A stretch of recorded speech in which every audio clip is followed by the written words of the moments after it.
Okay, I'm going to take a look at X-Plane 9 Airliner for iPhone 3G. This is version 9.09, and this has a rating of 4 stars. I think it's between 4 and 4.5 stars that it's been rated as for an application on the App Store, and it costs $9.99. Alright, this is the screen that you're brought to. This is a cockpit view of the runway, and you have 5 different views you can choose from. An exterior view of your plane. I think this is a 747 I've got right now. And you notice I'm actually toggling by having my finger pushed down on the plane, or on the screen rather. And then the other views, I'm just tapping by the way to have this menu pull up. The other views, there's a flyby, which makes sense when you're actually flying. And then this position stays in front of the jet while you're flying. This is the cockpit view of the instruments. Right here we have radar, and you can see the different airports with the landing trajectory zones. When you hit the screen, by the way, you get this return home key, and also this pause key is always available when you tap.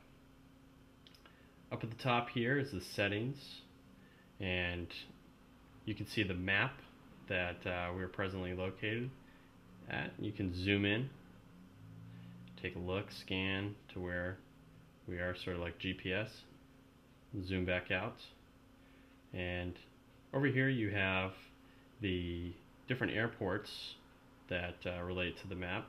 I'll straighten this out.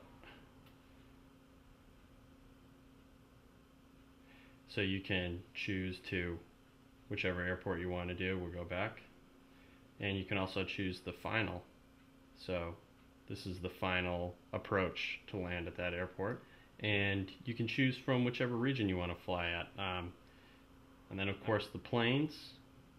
Right now on a Boeing 747, 777, 737. I just put it on the Airbus A380, 787, and the MD-88.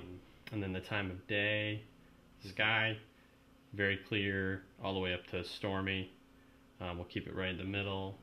Wind you can control all the way up to 40 knots if you wanted to. And then this tab, set, is pretty important. This sets your accelerometer to the center. So you tilt this, and this is basically your center of gravity. So this is important to do before you start playing. And then lastly, the multi-tab. This is for multi-plane action. So we'll go back to our map. I'm going to choose, we'll go back to the 747, and we'll just take off from this runway. So we're going to turn the brakes off, pull back the flaps a little bit, which is right here, to give some lift, and we'll try to do an external view for takeoff. There we go. And put the gear up and do a flyby. And I'm going off at a really steep ascent, so yeah, just a really steep takeoff right here. I don't think my passengers would be happy right now. So coming back.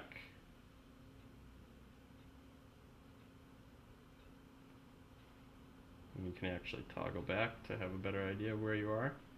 Just did like a 180. So I'm going to go to cockpit view and try to straighten myself out with the horizon. And I'll also set the autopilot on, and these buttons control my heading, throttle, and altitude. So now if you go back, the plane's really straightened out, and I'm going to be going in this direction, and the accelerometer is disengaged because I'm on autopilot.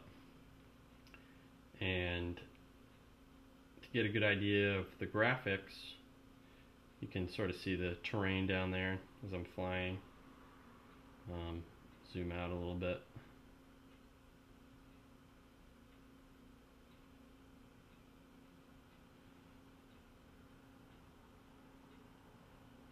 Zoom back in.